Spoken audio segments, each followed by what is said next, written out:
Hey guys, how are you? What's up, कैसे हैं आप सभी? उम्मीद करता हूँ आप सभी अच्छे होंगे। तो आज हम पढ़ने वाले हैं लेसन नंबर 13 में सिंधु नदी तंत्र पे। हिमालय से निकलने वाली नदियों में हमें 3 नदी तंत्र पढ़ना है। सिंधु नदी तंत्र पढ़ना है, गंगा नदी तंत्र पढ़ना है और ब्रह्मपुत्र नदी तंत्र। तो आज हम पढ़ने वाले हैं सिंधु नदी तंत्र। तो शुरू करने से पहले रिक्वेस्ट करना चाहूँगा कि इस चैनल पर अगर आप नए हो तो चैनल को सब्सक्राइब कर दीजिए और बेल आइकन को दबा दीजिए ताकि नए नए वीडियोस के नोटिफिकेशन आपको मिलते रहे। तो हम इंडियन ज्योग्राफी पढ़ रहे हैं।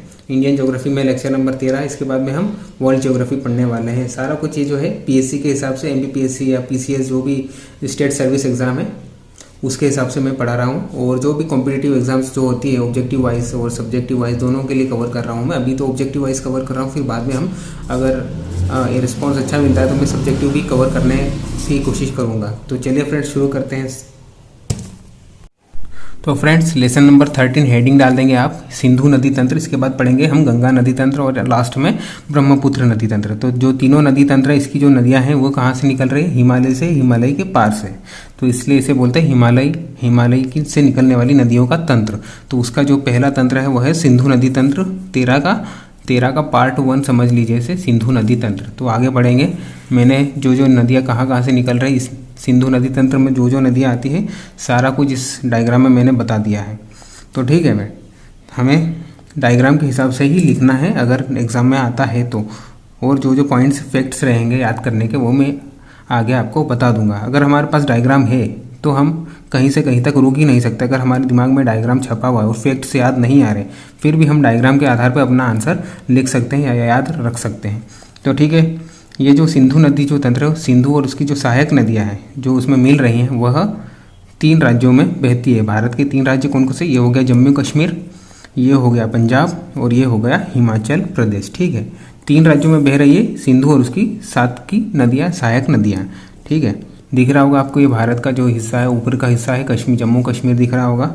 अभी तो इसको लद्दाख और जम्मू कश्मीर में तोड़ दिया है। जम्मू कश्मीर बोल रहा हूँ मैं इसे। ये है पंजाब और ये है हिमाचल प्रदेश। तो चलिए शुरू करते हैं। सिंधु नदी के अंतर्गत सिंधु और उसकी सहायक नदियाँ आती है। ठीक है, ये हो जाएगा फैक्ट हमारा पहले का। तो सिंधु नदी कहाँ से निकल रही है? सिंधु नदी जो है हमारी तिब्बत है, ये तिब्बत है ना। तिब्बत में मानसरोवर के निकट चेमाई गुडुंग ग्लेशियर से निकल रही है। कौन सा ग्लेशियर है? चेमाई गुडुंग ग्लेशियर से निकलकर कहाँ घुस रही है? ये जम्मू कश्मीर में घुस रही है। जम्मू कश्मीर के में प्रवेश करने के बाद ये कहाँ, किन 2 पहाड़ियों के बीच में घुसती है या निकलती है? लद्दाख और जास्कर श्रेणी, काराकोरम लद्दाख और जास्कर क्या ट्रांस हिमालय के अंतर्गत आती है, लद्दाख और जास्कर। तो इन दोनों के बीच से गुजरती है। ठीक है, इन दोनों के बीच से गुजरने के बाद में ये पाकिस्तान में चली जाती है। पाकिस्तान में आगे बढ़ते हुए अपना जल जो है अरब सागर में कराची के यहाँ निकट गिरा देती। कराची सिंधु नदी के किनारे पर स्थित है। ठीक है, तो कराची में ये अपना जल जो है अरब सागर में गिरा देती है पाकिस्तान में प्रवेश करने के बाद में। ठीक है, सिंधु नदी तंत्र तो ये हो गया। और सिंधु की जो सहायक नदियाँ कौन कौन सी हो जाएगी? सतलज, 5 जो नदी है उसकी सिंधु की सहायक नदियाँ हैं। सतलज, व्यास, रावी, चिनाब, झेलम, ये 5 नदियाँ हैं। ये सिंधु नदी से मिल जाती है। यहाँ पर कहाँ पर? पाकिस्तान के मिठानकोट में संयुक्त रूप से मिल जाती है। इस 5 नदियाँ एक धारा के रूप में पाकिस्तान के मिठानकोट में मिल जाती है और अपना जल सिंधु नदी में मिला देती है। तो सिंधु नदी का जो प्रवाह जो है, सिंधु नदी किस डायरेक्शन में चल रही है? ये ऐसी चल रही है, ये चली, ये ऐसी यहाँ आकर गिर गई। और अगर हम इस दिशा में चलेंगे तो हमारा दायां हाथ किधर आएगा? इस तरफ। सीधा हाथ इस तरफ आएगा और ऊंधा हाथ इस तरफ आएगा। ये हमारा दायां हाथ हो जाएगा इस तरफ, इधर बायां हाथ। तो सिंधु नदी के बाएं तट पर ये जो बायां तट हो जाएगा, इधर चल रहे हैं हम, ये वाली डायरेक्शन में चल रहे हैं ऐसा। तो हमारा बायां हाथ किधर आएगा? इस तरफ, और दायां हाथ उस तरफ। तो सिंधु नदी के बाएं तट पर मिलने वाली नदियाँ कौन कौन सी हो जाएगी? ये बायां तट हो, ये हो जाएगी सतलज, व्यास, रावी, चिनाब और झेलम। ये 5 नदियाँ जो हैं वह सिंधु के बाएं तट पर मिलती है। दाएं तट पर जो मिलने वाली नदियाँ वो आगे मैं आपको लिखवा दूंगा। छोटी छोटी नदियाँ हैं वो सारी। तो सिंधु नदी हो गया हमारा। अब इसके बाद आती है हमारी जो है झेलम नदी। ये है झेलम नदी। ये निकलती है जम्मू कश्मीर में शेषनाग जो है, शेषनाग ग्लेशियर से निकलती है। जम्मू कश्मीर में झेलम जो नदी है वह बेरी नाग, ये जो शेषनाग जो है झील है, वह बेरीनाग के निकट है। ठीक है, बेरीनाग के निकट शेषनाग झील से झेलम नदी निकलती है। शेषनाग झील से निकलने के बाद में यहाँ पर जो है हमारी वूलर झील है, वूलर झील में गिर जाती है। ये ऐसा लिखना जैसा मैं बता रहा हूँ आपको, वूलर झील में गिर जाती है। वूलर झील से फिर ये आगे और निकलती है और फिर भारत और पाकिस्तान की बाउंड्री बनाते हुए पाकिस्तान में चली जाती है और आगे इसमें चिनाब नदी मिल जाती है। ठीक है, कहाँ से निकलती है? बेरीनाग के निकट शेषनाग से निकलती है। शेषनाग से निकलने के बाद में कहाँ मिल जाती है? वूलर झील में मिल जाती है। वूलर झील जो है श्रीनगर के किनारे स्थित है। इसका मतलब यह हुआ कि श्रीनगर जो है झेलम और वूलर झील के किनारे स्थित है। फिर आगे बढ़कर यह भारत और पाकिस्तान की सीमा बनाती है झेलम नदी। झेलम नदी जो है भारत में अनंतनाग और बारामूला के बीच में नौका परिवहन के लिए उपयुक्त है। नौका परिवहन के लिए उपयुक्त है। कहाँ के बीच में? अनंतनाग और बारामूला के बीच में। कहाँ पर? जम्मू कश्मीर में। ठीक है, ये पॉइंट भी लिख लेना आपने। इसके बाद में बढ़ते हैं, हमारी कौन सी नदी है? चिनाब नदी। देखिए ये तीनों जो नदियाँ सिंधु, झेलम और चिनाब, इसको बोलेंगे पश्चिमी नदियाँ, क्योंकि ये अगर डायरेक्शन के हिसाब से देखा जाए तो मैं डायरेक्शन बना देता हूँ। ये है पूर्व, ये है पश्चिम, ये है उत्तर, ये है दक्षिण। तो पश्चिम किधर है? इधर है। ये पश्चिम है और पूर्व किधर है? इधर है। तो अगर डायरेक्शन के हिसाब से देखा जाए तो पूर्व की नदियाँ ये कहलाएगी सतलज, व्यास, रावी, और पश्चिम की नदियाँ कहलाएगी चिनाब, झेलम और सिंधु। ठीक है, 3 नदियाँ जो है पश्चिम की, 3 नदियाँ जो है पूर्व की कहलाएगी। तो अब झेलम नदी भी पढ़ लिया हमने, अब आगे पढ़ेंगे हम चिनाब नदी। चिनाब नदी जो है यह निकल रही है, देख रहे हैं आप, हिमाचल प्रदेश से। ठीक है, झेलम तो निकल रही है जम्मू कश्मीर से निकल रही है, और चिनाब नदी जो है वह निकल रही है हिमाचल प्रदेश से। ऐसा लिखेंगे आप। और चिनाब नदी को क्या बोलते हैं? आस्किनी भी बोलते थे पुराने ज़माने में, और झेलम नदी को बोलते थे वितस्ता नदी। ठीक है, ये भी याद रखेंगे। चिनाब नदी जो है हिमाचल प्रदेश से निकल रही। कहाँ से निकल रही है? बरालाचला दर्रे से निकलती है। ठीक है, चिनाब नदी बरालाचला, यहाँ पर बरालाचला दर्रा है हिमाचल प्रदेश। दर्रे में मैंने पढ़ा दिया आपको कि बरालाचला दर्रा कहाँ पर है, तो वह है हिमाचल प्रदेश में, और यहीं से निकल रही है हमारी चिनाब नदी। यहाँ से जब चिनाब नदी जो निकलती है वह 2 धाराओं में निकलती है। पहले एक ही धारा में नहीं निकलती है, पहले 2 धारा में बढ़ती है। बरालाचला दर्रे से ऐसे 2 धारा में निकलती है। कहाँ पर? हिमाचल प्रदेश में। एक का नाम है चंद्र, दूसरी धारा का नाम है भागा। तो हिमाचल प्रदेश में इसे चंद्रभागा के नाम से जाना जाता है। किसे? चिनाब नदी को। आगे चलकर चंद्र और भागा दोनों जो नदियाँ हैं वो एक धारा में मिल जाती है, और उस एक धारा को क्या बोलते हैं? चिनाब नदी बोलते हैं।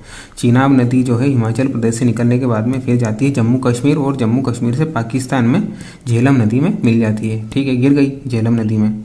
और चंद्रभागा जो है चंद्रभागा जो इसका दूसरा ही नाम है। एक पॉइंट में बताना आपको भूल गया हूँ कि झेलम की सहायक नदियाँ कौन कौन सी है? झेलम की किशन गंगा, सिद्ध और लीदर।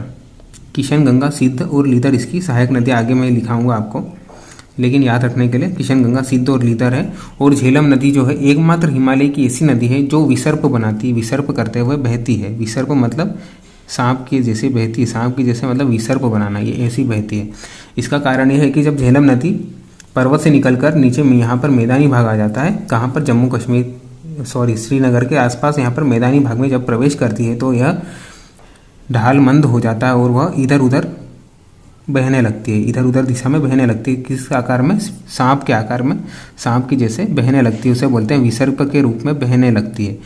ठीक है, तो यह हिमालय से निकलने वाली एकमात्र ऐसी नदी है जो विसर्प बनाती है। आंसर है इसका झेलम। ठीक है, झेलम की सहायक नदी कौन कौन सी हो जाएगी? किशन गंगा, सिद्ध और लीदर। किशन गंगा नदी को पाकिस्तान में नीलम नदी बोलते हैं। किशन गंगा अभी हाइडल पावर प्रोजेक्ट जो चल रहा है भारत का, उसको लेकर पाकिस्तान और भारत में जो है तनाव बना हुआ है। तो क्वेश्चन आ जाता है कि किशन गंगा नदी किसकी सहायक नदी है, या फिर किशन गंगा प्रोजेक्ट कौन सी नदी पर बन रहा है? तो इसका आंसर आएगा झेलम नदी। तो चिनाब नदी है, चिनाब नदी को आस्किनी नदी बोलते हैं। बारालाचला दर्रे से कहाँ? हिमाचल प्रदेश से निकलती है, जम्मू कश्मीर में होते हुए झेलम पाकिस्तान में झेलम नदी से मिल जाती है। इसे झेलम में चंद्रभागा नदी भी कहते हैं, क्योंकि ये 2 धाराओं में वहाँ से निकलती, चंद्र और भागा। इसकी सहायक नदियाँ कौन कौन सी? चिनाब की बगलीहार, सरार और दुलहस्ती। ठीक उसी प्रकार से है जैसे झेलम नदी की 3 सहायक नदियाँ हैं। बगलीहार परियोजना भी जो है चिनाब नदी पर स्थित है, और इसे लेकर भी भारत और पाकिस्तान के बीच में विवाद चल रहा है। इसके बाद में आती है हमारी रावी नदी। रावी नदी और व्यास नदी दोनों एक ही जगह से निकल रही है, ठीक है, दोनों हिमाचल प्रदेश में एक ही जगह से निकल रही है। तो फ्रेंड्स, हमारी जो रावी नदी और व्यास नदी है दोनों एक ही जगह से निकलती है। कहाँ से निकलती है? रोहतांग दर्रे से निकलती है और हिमाचल प्रदेश से निकलती है, ठीक है। रावी नदी है जो है वह हिमाचल प्रदेश से होते हुए पंजाब में होते हुए सीधा किधर मिल जाती है? चिनाब झेलम नदी में मिल जाती है। झेलम और चिनाब की जो संयुक्त धारा बन जाती है वहाँ पर मिल जाती है। कहाँ? पाकिस्तान में रावी नदी मिल जाती है, ठीक है। रावी नदी को, इसका पुराना नाम है पुरुषणी। रावी नदी का नाम है पुराना पुरुषणी। इसी प्रकार से रोहतांग दर्रे से एक और नदी निकल रही है, क्या नाम है उसका? व्यास नदी। व्यास नदी जो है हिमाचल प्रदेश से निकलकर कहाँ मिल रही है? पंजाब में ही हरी के नामक स्थान पर किससे मिल जाती है? सतलज नदी से मिल जाती है। याद रखिएगा, ये सिंधु नदी की एकमात्र ऐसी नदी जो भारत में ही गुजर रही है, जहाँ और जो पाकिस्तान में प्रवेश नहीं करती है, ठीक है। तो वह, उसका नाम है व्यास नदी जो है वह भारत में ही गुजर रही है और भारत में ही सतलज नदी से मिल जाती है, पाकिस्तान में प्रवेश नहीं करती है व्यास नदी। इसका पुराना नाम है विपाशा नदी, ठीक है। तो आगे बढ़ेंगे, अब हम पढ़ेंगे सतलज नदी के बारे में। सतलज नदी कहाँ से निकलती है? सतलज नदी जो है वह तिब्बत में से निकल रही है, ठीक है। तिब्बत से कितनी नदियाँ निकल रही है? 3 नदियाँ निकल रही है, सिंधु, सतलज और इधर जा रही है सांगपो। सांगपो नदी जो है वह ब्रह्मपुत्र नदी है, ठीक है। ब्रह्मपुत्र में पढ़ेंगे हम। तो सिंधु और सतलज जो है वह कहाँ से निकल रही है? हमारे तिब्बत के पठार से निकल रही है। कहाँ से? मानसरोवर के पास से, राकसताल झील से जो है हमारी सतलज नदी निकल रही है, जो हिमाचल प्रदेश में प्रवेश करती है। शिपकिला दर्रा बनाती है हिमाचल प्रदेश, बृहद हिमालय पर शिपकिला दर्रा बनाती है और वहाँ से हिमाचल प्रदेश में प्रवेश कर जाती है। फिर यह पंजाब में घुसती है। पंजाब में निकलने के बाद में हरी के नामक स्थान पर पंजाब में ही व्यास नदी आकर मिल जाती है। आगे बढ़कर झेलम, रावी और चिनाब का संयुक्त पानी कहाँ पर मिल जाता है? इसे यहाँ पर मिल जाता है। इसका प्रांत का नाम है तंज नाम है कुछ तो वहाँ पर इसका संयुक्त जल मिल जाता है सतलज नदी में। और सतलज नदी और बाकी सारी सहायक नदियों का जल जो है मिठानकोट में सिंधु नदी में बाएं तट पर मिल जाता है, ठीक है। तो ये हो गई हमारी सारी नदियों के बारे में, हमने डायग्राम के आधार पर पढ़ लिया है। अब थोड़ा हम फैक्ट्स लिखेंगे। तो फ्रेंड्स, ये जो है हमारे फैक्ट्स हैं जो एग्ज़ाम के हिसाब से बहुत इम्पॉर्टेंट है। तो लिखेंगे सिंधु नदी की जो कुल लंबाई है, कहाँ कहाँ बह रही है सिंधु नदी? तिब्बत या फिर चाइना में, भारत में और पाकिस्तान में कुल लंबाई है 2880 किलोमीटर, ठीक है। और भारत में कितनी लंबाई इसकी आप पढ़ रही है? 1114 किलोमीटर। तो भारत की कुल 6 प्रमुख लंबी नदियाँ कौन कौन सी हो जाएगी? अब हम पढ़ेंगे। ब्रह्मपुत्र नदी, टोटल लंबाई इसकी 2900 किलोमीटर है। भारत में बहने वाली 6 प्रमुख लंबी नदियाँ, सिंधु नदी जो है 2880 किलोमीटर दूसरे नंबर की है ये। गंगा नदी तीसरे नंबर की है 2525 किलोमीटर। सतलज नदी चौथे नंबर की है 1500 किलोमीटर। 5वें नंबर पे है गोदावरी 1465 किलोमीटर। और 6ठे नंबर पे है यमुना नदी जो है 1376 किलोमीटर की। ये भारत की 6 प्रमुख लंबी नदियाँ हैं। तो आगे बढ़ेंगे हम। सिंधु नदी के अंतर्गत ही लिखेंगे कि इस पर जो बायां तट, थोड़ा गलती हो गई थी, तो बायां तट है ये लेफ्ट हैंड वाला, लेफ्ट तट पर इसकी नदियाँ जो मिल रही है वो कौन कौन सी हैं?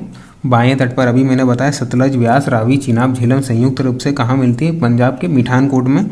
और जो छोटी नदियाँ बाएं तट पर मिल रही है वो है जास्कर, श्यांग, सिगार और गिलगित। जास्कर, श्यांग, सिगार और गिलगित। और इसी प्रकार से दाएं तट पर मिलने वाली नदियाँ जो हैं, छोटी छोटी नदियाँ में सारी, श्योक नदी है, काबुल नदी है, कुर्रम नदी है और गोमल नदी है, ठीक है। तो लेह जो है, लेह शहर जो है वो सिंधु के दाएं तट पर स्थित है। ये मैंने पहले पढ़ा चुका हूँ आपको, हिमालय जब पढ़ रहे थे हम। तो लेह जो है सिंधु के दाएं तट पर स्थित है, ठीक है। आगे बढ़ते हैं।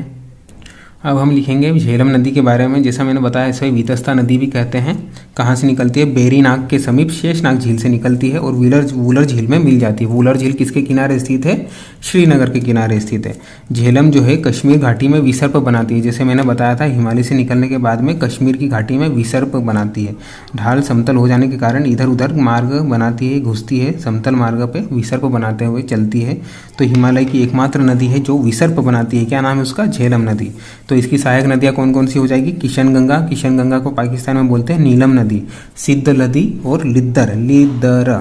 ठीक है, किशनगंगा पर हाइडल पावर प्रोजेक्ट चल रहा है भारत की ओर से, जिसके लिए पाकिस्तान और भारत में जो है तनाव बना हुआ है। इस पर हाइडल पावर प्रोजेक्ट बन रहा है। ठीक है, तो क्वेश्चन आता है किशनगंगा किसकी सहायक नदी है या फिर किशनगंगा हाइडल पावर प्रोजेक्ट कौन सी नदी पर बन रहा है? तो आंसर आएगा झेलम नदी।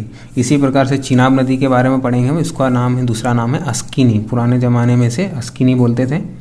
तो हिमाचल प्रदेश में ये कहाँ से निकल रही है? बरा लाचला दर्रे से निकल रही है। वहाँ से दो भागों में निकलती है ये, चंद्र और भागा। आगे चलकर चंद्र और भागा दोनों नदियाँ जब मिल जाती है तो उसे बोलते हैं चिनाब नदी। ठीक है, चंद्रभागा नदी भी चिनाब नदी है, जिसे हिमाचल प्रदेश में चंद्रभागा कहते हैं।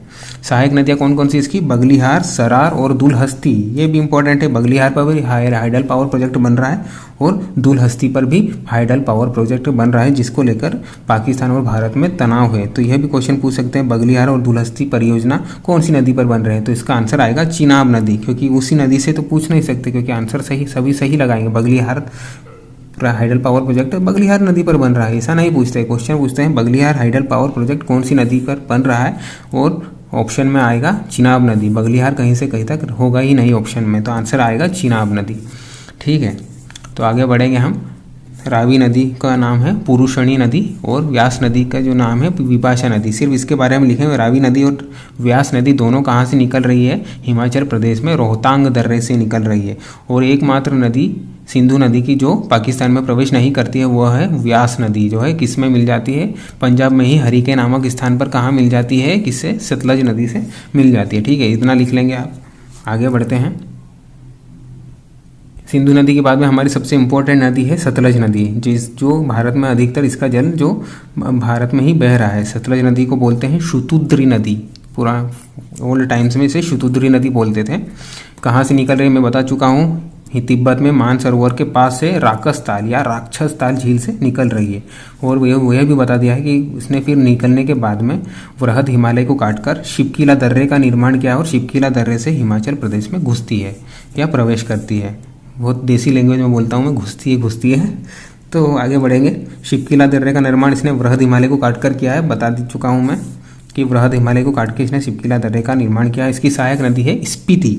स्पीति इसकी सहायक नदी है। भाखड़ा नांगल बांध, आपने सुना होगा। भाखड़ा नांगल बांध जो है दुनिया का भारत का सबसे ऊंचा गुरुत्वीय बांध है। ठीक है, ऊंचा गुरुत्वीय बांध है। भारत का सबसे बड़ा ऊंचा गुरुत्वीय बांध है भाखड़ा नांगल बांध। और कहाँ पर स्थित है? पंजाब में नहीं स्थित है। यह है, सॉरी यहाँ पर गलत लिख दिया, माफ़ करना मुझे। हिमाचल प्रदेश में स्थित है। हिमाचल प्रदेश लिखेंगे। भाखड़ा नांगल बांध कहाँ पर स्थित है? हिमाचल प्रदेश में स्थित है। कौन सी नदी पर स्थित है? सतलज नदी पर। और इस डैम, ये जो डैम बना हुआ है, इसके पीछे जो जल संचित किया गया है उससे क्या बोलेंगे हम? गोविंद सागर झील। इस डैम के पीछे जो जल संचित किया गया है उस, और जो प्राकृतिक जो झील बन गई, प्राकृतिक नहीं जो मानव निर्मित झील बन गई है, उसे बोलेंगे गोविंद सागर झील। गोविंद सागर झील जो है वो भारत की मानव निर्मित सबसे बड़ी झील है। यह भी क्वेश्चन आता है कभी कभी कि सबसे बड़ी झील मानव निर्मित कौन सी है? तो आंसर आएगा गोविंद सागर झील। कहाँ पर बनी है? यह सतलज नदी पर हिमाचल प्रदेश में भाखड़ा नांगल बांध के बनने से सबसे ऊंचा बांध जो है भारत का भाखड़ा नांगल बांध है। सबसे लंबा बांध कौन सा है भारत का? इसका आंसर आएगा हीराकुंड बांध। हीराकुंड नदी पर बना हुआ है। हीराकुंड बांध कहाँ पर है? ये उड़ीसा में है। ठीक है, आगे बढ़ेंगे। सतलज नदी शेष, जो ऐसा मैंने बता चुका हूँ, शेष 4 नदियाँ कौन कौन सी? शेष 4 नदियाँ सतलज की व्यास, रावी, चिनाब और झेलम, इन 4 नदियों का जल लेकर कहाँ पर? पाकिस्तान के मिठानकोट में सिंधु नदी के मिल जाती है। कौन से तट पर? बाएं तट पर मिल जाती है। इंपॉर्टेंट याद रखना, कौन से तट पर मिलती है? बाएं तट पर। अब ये आखिरी पॉइंट है, जो सिंधु नदी जल समझौता हुआ है भारत और पाकिस्तान के बीच में, ताकि उन दोनों के बीच में इन नदियों के जल को लेकर कोई झगड़ा ना हो। तो इसके लिए सबसे पहले 1959 एक साल पहले इंडस बेसिन प्लान जो तैयार किया था किसने, वर्ल्ड बैंक ने तैयार किया था। वर्ल्ड बैंक ने, विश्व बैंक ने 1959 में इंडस बेसिन प्लान तैयार किया था जल समझौते के लिए भारत और पाकिस्तान के बीच में, जिसे 1960 में अपनाया।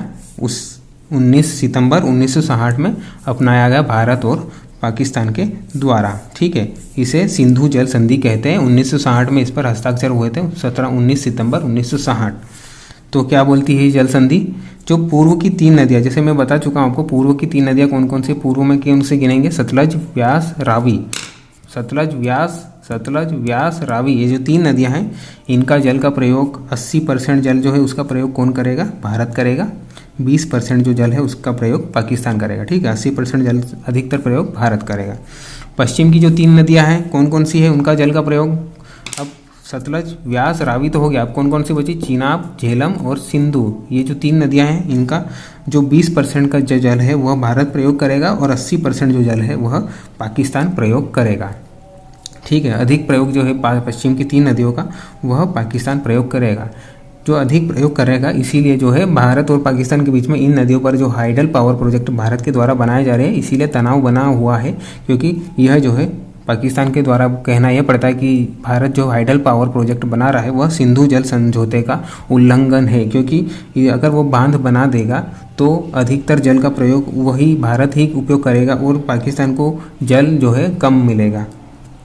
या फिर अगर भारत ने जैसे बांध बना भी दिया है और अगर जल का प्रयोग कर रहा है, तो पाकिस्तान का कहना यह पड़ रहा है कि अगर भारत और पाकिस्तान के रिश्ते कभी अच्छे नहीं बनते हैं, कभी युद्ध जैसी स्थिति आ गई, तो भारत जो है पाकिस्तान से बदला लेने के लिए उन डैम का बांध जो है, उन डैम के पीछे जो पानी भरा हुआ है उसे एकाएक छोड़ देगा, जिससे कि पाकिस्तान के कुछ इलाकों में जो उस नदी के आसपास आते हैं वहाँ पर बाढ़ आ जाएगी और पाकिस्तान जो है पाकिस्तान से बदला लेने के लिए यह भारत जो है ये कार्य कर सकता है। इसीलिए जो है पाकिस्तान भारत से इसका विरोध कर रहा है। ठीक है फ्रेंड्स, तो ये हो गया हमारा सिंधु नदी तंत्र। उम्मीद है आपको समझ में आ गया होगा। चैनल पर अगर आप नए हैं तो सब्सक्राइब कर दीजिए और बेल आइकन को दबा दीजिए। प्लीज़ वीडियो को लाइक और शेयर कर दीजिए। ओके फ्रेंड्स, तो मिलते हैं अगली वीडियो में। Okay bye, take care, bye bye.